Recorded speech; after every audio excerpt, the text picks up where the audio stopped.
Guns were being flown to South America, and cocaine was coming back on the return flights. Yet, contrary to press accounts, the guns were not going to the Contra freedom fighters, but were in fact being supplied to the drug cartels themselves. Arkansas State Police Officer L.D. Brown, a member of Governor Clinton's security detail, flew with Barry Seal on 2 of Seal's drug smuggling missions at Clinton's request. The second time we come back from where Seal said we were going, which he said was Honduras, he breaks open a bag and pulls out what to me, having worked in narcotics, was a kilo of cocaine. And he had like a number sign and 2 on it, which I'd seen packaged before. And then, I just, because we supposedly were flying guns, is what he had told me. I didn't know what was coming back on return trips. Brown's anger turned to horror after he confronted Governor Clinton outside the governor's mansion. I just said, what they're bringing back, and I'm cursing, what they're on those blank airplanes. And he said, well, what do you mean? What do you mean? I said, they're bringing back coke. And he said, oh, no, wait a minute. And he throws his hands up and said, that's Laster's deal. And, throughout this whole thing, Laster's name never brought up about anything. I know Laster, seen him at the mansion, been, to his house and sat in his racing box at the horse races and all that.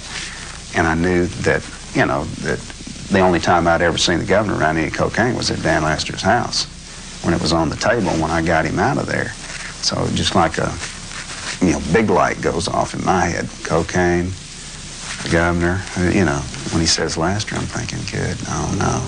In 1986, I also find that after Laster was convicted of cocaine distribution, a couple of years after he gets out of jail, the United States Customs Service had opened a new investigation of him for narcotics trafficking and money laundering.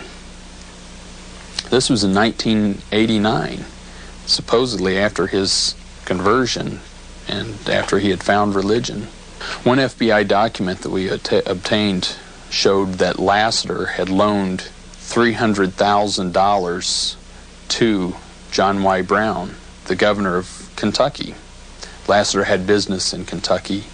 He was close to the governor of Kentucky. Laster had business in Arkansas. He was close to the governor of Arkansas. He also had business in New Mexico, and likewise, he was also close to the governor of New Mexico. Everywhere where Laster had business, he was close to the governor. He had supported their campaigns, loaned either the governor or his family money at different times. There was a drug smuggling operation in Kentucky that was close to John Y. Brown. It was known as the Bluegrass Conspiracy. Laster was close to John Y. Brown. In Arkansas, you have MENA, the drug smuggling operation, and Barry Seal. In New Mexico, you have Angel Fire. Dan Laster being investigated for drug smuggling and money laundering through Angel Fire by United States Customs in 1989. The pattern here is hard to ignore, and it's hard to ignore the potential organized crime aspects of all of this. On May 1st, 1990,